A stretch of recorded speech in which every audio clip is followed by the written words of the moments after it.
अस्सलाम वालेकुम friends from all around the world. कैसे हैं आप सब लोग? Welcome to my channel Hijama natural healing. मेरे इस चैनल पे हम लोग हिजामा और हेल्थ से रिलेटेड कुछ इंपॉर्टेंट बातचीत करते हैं। आज का जो मैं टॉपिक आपके लिए लेके आई हूँ, today we are going to talk about PCOD, polycystic ovarian disease के बारे में आज हम बात करेंगे।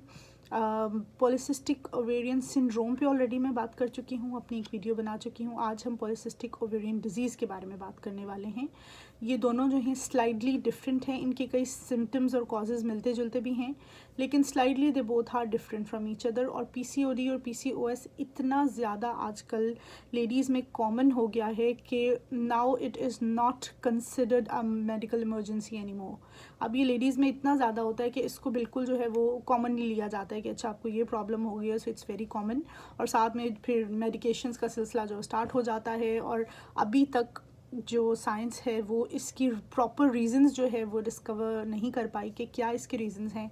और इसकी जो मेडिसिन है वो भी बहुत ज़्यादा जिसे कहते हैं कि आप दवाई लें और आपकी रिकवरी हो जाए, वो नहीं हो पाता। बस यही है कि आप मेडिकेशन लेते जाएं, इसके सिम्टम्स जो हैं उसके साथ आपको आहिस्ता आहिस्ता लाइफ में कोप अप करना जो है वो आ जाता है।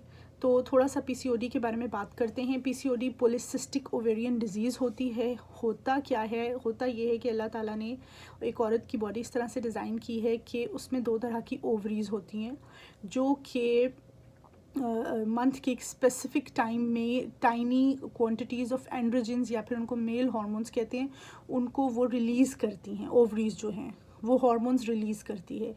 लेकिन वो वाली ख़वातीन जिनके जो ओवरीज़ हैं वो एक अमाउंट से ज़्यादा जो है वो ओवरीज़ को रिलीज़ करती हैं, वो फिर एबनॉर्मल अमाउंट आ जाती है। फिर उससे क्या होता है कि या तो वो इमेच्योर एग्स जो है रिलीज़ कर रहे होते हैं, या फिर जो है वो पार्शली मेच्योर एग्स होते हैं जो कि रिलीज़ हो रहे होते हैं। और वो प्रॉपरली जो है वो ओव्यूलेशन का सिस्टम भी उसकी वजह से स्टार्ट नहीं हो पाता। वो जो सिस्ट्स ये जो ओवरीज़ हैं वो सिस्ट्स बन जाती हैं। आप समझ लें कि पानी की छोटी छोटी थैलियाँ बन जाती हैं जिस्म के अंदर, जिसकी वजह से आपकी जो ओवरऑल एक खातून की ओवरऑल जो हेल्थ है वो कॉम्प्रोमाइज़ हो जाती है। क्योंकि एक स्पेसिफ़िक अमाउंट से ज़्यादा कोई भी चीज़ जो है वो ज़ाहिर है आपकी हेल्थ को असर करती है। तो जो बहुत ज़्यादा ये इमेच्योर एग्स रिलीज़ होना शुरू हो जाते हैं, तो उसकी वजह से बहुत सारे हेल्थ कंसर्न्स लेडीज़ को होना शुरू हो जाते हैं। अब उसमें कौन कौन से ऐसे साइंस एंड सिम्टम्स हैं जो कि होते हैं, उसमें सबसे पहले आपको क्या होना शुरू होता है कि आपके पीरियड्स इरेगुलर होना शुरू हो जाते हैं, या फिर आपको पीरियड्स होते ही नहीं हैं, स्टॉप हो जाते हैं, या फिर बहुत ज़्यादा कई लोगों को हेवी ब्लीडिंग होती है। और एक्स्ट्रा हेयर ग्रोथ, जिसको हम मेल पैटर्न हेयर ग्रोथ कहते हैं, स्पेशली आपके फेस पे और जिस्म के दूसरे हिस्सों पे बहुत थिक जो है वो बाल निकलना शुरू हो जाते हैं, एक्स्ट्रा हेयर ग्रोथ। आपका जो है वो वेट बहुत ज़्यादा बढ़ना शुरू हो जाता है, फेस पे एक्नी बहुत ज़्यादा आना शुरू हो जाती है, माइग्रेन अटैक्स बहुत ज़्यादा होते हैं, और जो स्किन टोन है वो आपकी डिफरेंट होना शुरू हो जाती है। और ज़ाहिर है जब ये सारी चीज़ें हो रही हैं और फिर डिप्रेशन और एंग्जाइटी जो है वो उसके साथ आती ही है।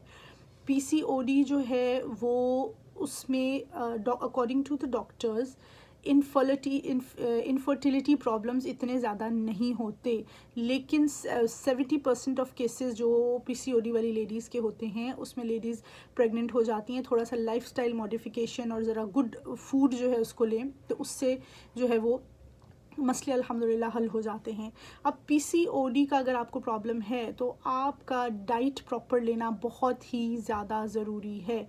अगर आप अच्छी डाइट नहीं लेंगे तो आपका PCOD का प्रॉब्लम जो है वो रिज़ॉल्व नहीं होगा। आपकी डाइट का अच्छा होना बहुत ज़रूरी है, क्योंकि PCOD के साथ आपका वेट ज़्यादा होना शुरू हो जाता है। तो आपको इस तरह की फ़ूड चॉइसेस लेनी है जिससे आपका वेट कंट्रोल हो। जैसे कि आपको स्टार्ची फूड नहीं लेना, शुगरी फूड नहीं लेना, सॉफ्ट ड्रिंक्स नहीं लेने, और रेड मीट खाने से अवॉइड करना है। इस तरह की होल व्हीट लीजिए, और चीनी की जगह आप शक्कर या हनी इस्तेमाल कर सकते हैं। और फूड चॉइसेस अपनी ऐसी रखिए जिसमें कि आपका वेट मैनेजमेंट प्रॉपरली हो सके। इसके अलावा अगर आप कुछ होम रेमेडीज़ की बात करें तो every day honey lemon water आपका पीना बहुत ज़रूरी है, क्योंकि एक तो आपसे इससे आपकी हार्मोनल इम्बैलेंसिंग भी बेहतर होती है, क्योंकि PCOD का सबसे मेजर इशू हार्मोन इम्बैलेंसिंग है।